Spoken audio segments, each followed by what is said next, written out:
జగన్ పాలన చూశాను కదండి. నేను ఇంతకుముందు టీడీపీ బీసీసీఎల్ ఆర్గనైజింగ్ సెక్రటరీగా చేశా. టీడీపీ గవర్నమెంట్లో అన్నగారు వర్ధంతులు చేశా. బాగా రూపాయి ఖర్చు పెట్టేవాడిని.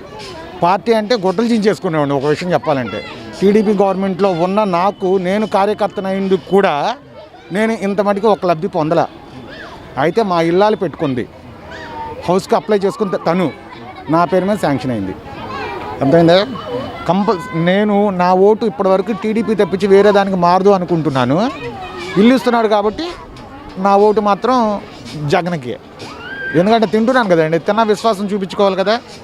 అది అంటే ఇంటి పట్టాయన మిగతా పథకాలు కూడా ఏమైనా అందుతున్నాయన్నా? మిగతా పథకాలంటే నేను ఆటో డ్రైవర్ని. ఆయన రోడ్ ట్యాక్స్ తగ్గించాడు. 400, 450. 450 మేమే కట్టుకుంటాం. ఈయన మొన్న 10,000 ఇచ్చాడు. ఇప్పుడు ఉదాహరణలు చెప్తున్నానండి రెండు. ఆయన 450, ఈయన 10,000.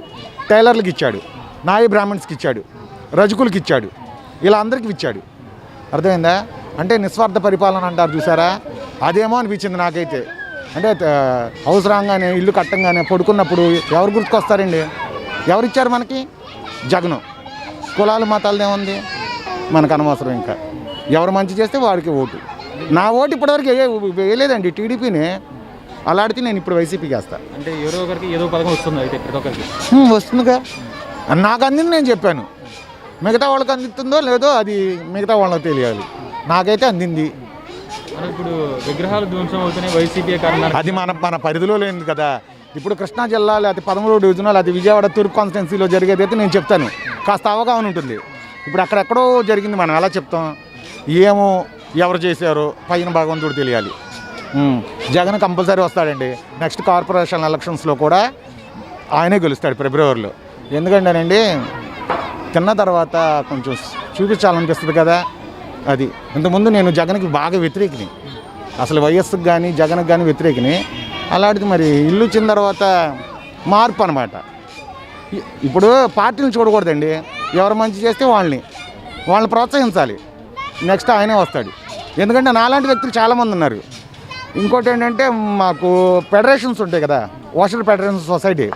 ఆ డైరెక్టర్ చెప్పా, నేను రజిక కమ్యూనిటీ, అతను జిల్లా ప్రెసిడెంట్గా చేశాడు. ఇలా జగన్ ఇస్తున్నాడు స్వామి, మీరు సెంటర్లో ఉంటున్నారు కాబట్టి మీరు మల్లాది విష్ణు దగ్గరికి వెళ్ళండి, ఇక జగనే కరెక్టు అంటే. నాకు తెలిసింది ఏంటంటే 99% కులాలను చూడట్లేదు ఇక్కడ, అందరూ ఒకటే అని చెప్పి చేస్తున్నాడు. ఇప్పుడు ఈవిడందరూ చూసారా, ఇక్కడ కూర్చున్న వాళ్ళు అన్నారు చూసారా, ఏమని కుల ప్రతిపాదికను ఇస్తున్నారు, ఎవరి కులాన్ని వాడు బాగు చేయించుకుంటున్నాడు అని. ఇది జగన్లో లేదని చెప్పి నాకు అర్థమవుతుంది. ఇదే మాజీ కార్పొరేటర్, నేను ఇంట్లో పడుకున్నా, మా ఇంటికి వచ్చాడు. వచ్చి మా అమ్మగారిని పిన్ని అని సంబోధిస్తాడు. అతను పిన్ని తమ్ముడు ఉన్నాడా అన్నాడు. ఉన్నాడయ్యా అంది. పడుకున్నాడు అంటే లేపు అన్నాడు. లేపింది. ఏంటన్నా అన్నది. అంటే అరే నీకు ఇల్లు రాస్తాను రా అన్నాడు.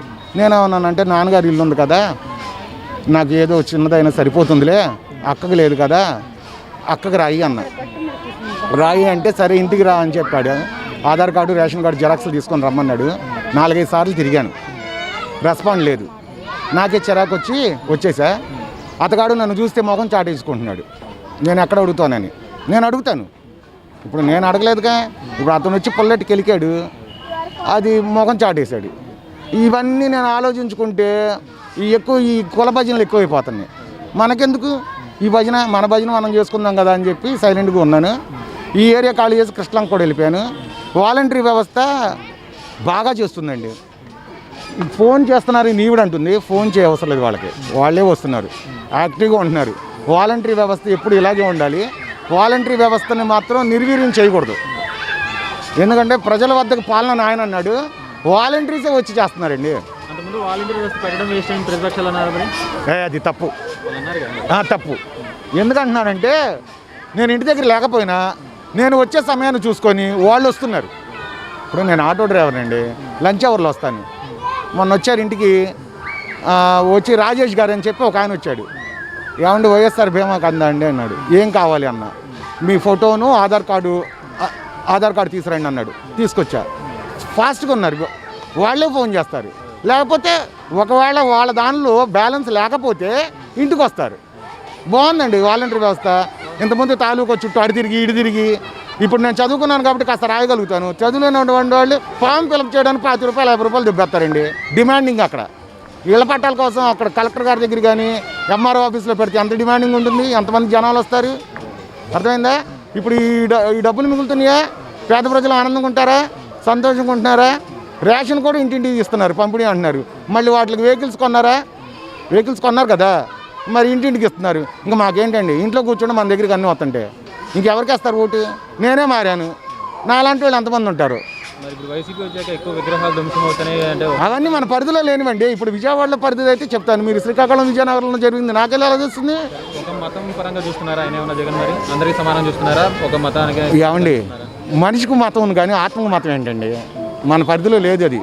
ఈ శరీరంతో ఉన్నాను కాబట్టి నేను రజక, లోపల ఆత్మకు ఉండదు, కులం అనేది లోపల ఉండదు. ప్రతిపక్షాలు అలాగే చెప్తున్నాయి కదా, ఆయన ఒక వర్గాన్ని చూస్తున్నారు అంటే ఇంకో విషయం చెప్పనండి, ఇది పెద్దవాడు, నేను మెడిటేషన్ చేస్తా, యోగుల పరిపాలన కావాలి నాకు. యోగులు వచ్చేస్తారు ఇప్పుడు కావాలంటే నిస్వార్థ పరిపాలన కావాలి, మనిషిలో ఏం ఉండకూడదు. ఇప్పుడు నేను మాట్లాడుతున్నాను, ఇది ప్రజెంట్, నేను ప్రజెంట్లో ఉన్నా, అది ఉండాలి. యోగుల పరిపాలన కావాలి, లేకపోతే పేద ప్రజల్ని పట్టించుకునే నాయకుడు రావాలి. జగన్ చూస్తున్నాడండి, నిజంగా జగన్ మీద ఒకప్పుడు బాగా కోపం ఉండేది నాకు, వాళ్ళ ఫ్యామిలీ మీద కూడా. అంటే పార్టీని అభిమానిస్తే ఏం చేస్తాం, అలాగే ఉంటాయి. ఇప్పుడు అదేమీ లేదు. ఇప్పుడు వైసీపీ వచ్చిన తర్వాత రాష్ట్రంలో గొడవలు ఎక్కువ జరుగుతున్నాయి, హత్యలు ఎక్కువ జరుగుతున్నాయి. చంద్రబాబు, లోకేష్ అంటున్నారు. ఏమండి, ఇప్పుడు కడపలో నిన్న జరిగింది, కడపలో కానీ అనంతపురంలో ఏ జిల్లాలో జరిగినా వాళ్ళకి విభేదాలు ఉంటాయి, వర్గాలు ఉంటాయి, వాళ్ళు కొట్టుకు వస్తే దానికి మనకు సంబంధం ఏంటండి? అర్థమైందా? ఇప్పుడు ఫ్యాక్షనిస్టులు అంటేనే కక్షలు కార్పణ్యాలు ఉంటాయి, అవునా? రాజకీయ పరంగా విభేదాలు ఉంటాయి. ఒక పార్టీలో నిద్రతో అనుకుంటారు, లేకపోతే అదర్ పార్టీస్ అనుకుంటారు. దానికి మనకు సంబంధం ఏంటండి? అక్కడ వాళ్ళకి తెలియాలి, మనకు సంబంధం లేదు. ఇద్దరిలో మొత్తం మీద మీరు చూస్తే ఎవరి పాలన వల్ల ప్రజలకు మంచి జరుగుతుంది? జగనేనండి. BCCL organizing secretary. మీకు ప్రూఫ్ కావాలంటే నా ఇంట్లో ఉంది పెద్దది, అంటే నియామక పత్రం అని ఇస్తారు కదా, పలక, ఈ దొంగ అని చెప్పి దొంగలు వేస్తారు చూసావా, అలాంటి నియామక పత్రం ఉంది. ఆంధ్రప్రదేశ్ రజక చైతన్య సంస్థలో టౌన్ సెక్రటరీగా చేశాను. ఇప్పుడు రజక అన్నారు కదా, దానికి సంబంధించి కూడా మీకు చేరిందా పథకం? దానికి అంటే నాకు వృత్తి రాని వాళ్ళకి ఇవ్వడం. నేను ఆటో డ్రైవర్ని, ఆటోకు తప్పి వృత్తికి తప్పితే దరిద్రం కదా అది. అంటే అర్హత ఉన్న వాళ్ళకి చేరింది. అర్హత అంటే దానికి ఏంటంటే వృత్తి చేసే వాళ్ళకి ఏదో ఐడెంటిఫై కార్డు టైప్ ఏదో ఉంటుందంట. మన దగ్గర ఐడెంటిఫై కార్డు లేదు. నేను వృత్తిలో పుట్టిన, మా ఇంట్లో ఎవరికి వృత్తి రాదు, మేమంతా ఆటో డ్రైవర్లు. అది అర్హత ఉంటే చేరుతున్నాయి. చేరుతున్నాయి, చేరట్లేదు ఎందుకు చెప్తే, ఇప్పుడు చేరబట్టే కదా నేను టీడీ. అంటే ప్రతిపక్షాలు పేదలకు చేరట్లేదు అంటుంటాను. లేదండి. ఇంకోటి ఏంటంటే క్రియాశీల సభ్యత్వం కార్డ్స్ కూడా నా దగ్గర ఉన్నాయి. మన పకిరుడు ఉంది తెలుసా, A1 కన్వర్షన్ సెంటర్ దాటిన తర్వాత, తెలుసా? ఐడియా లేదా? అక్కడ ఆంజనేయ స్వామి టెంపుల్ ఉంటుంది, ఆ టెంపుల్ కట్టించింది మేము, దాని ఎదురు ఇల్లు నాన్నగారి పేరు మీద ఉంది. అయితే కాస్త ఏదో బయటకు వెళ్ళాను, నా పేరు మీద ఏమీ లేదు, వచ్చింది ఇల్లు. నేను పడుకున్నాను అనుకో ఆ ఇంట్లో. ఈ ఇల్లు ఎలా వచ్చిందంటే జగన్ ఇచ్చాడు కదా, మరి కృతజ్ఞత చూపించాలి కదా అనే భావన కలుగుతుంది. అది నెక్స్ట్ టీడీపీ వచ్చే అవకాశం ఏమైనా ఉందా? లోకేష్ నథింగ్ అండి, నథింగ్ రాదు. నాలాంటి వాళ్ళు ఉంటారండి. నాకు పెడితే విశ్వాసం చూపిస్తా, పెట్టినప్పుడు విశ్వాసం చూపించాలి. కృతజ్ఞత అనేది మనిషిలో ఉండాలి కదండి, ఆ కృతజ్ఞత కావాలి మనకు.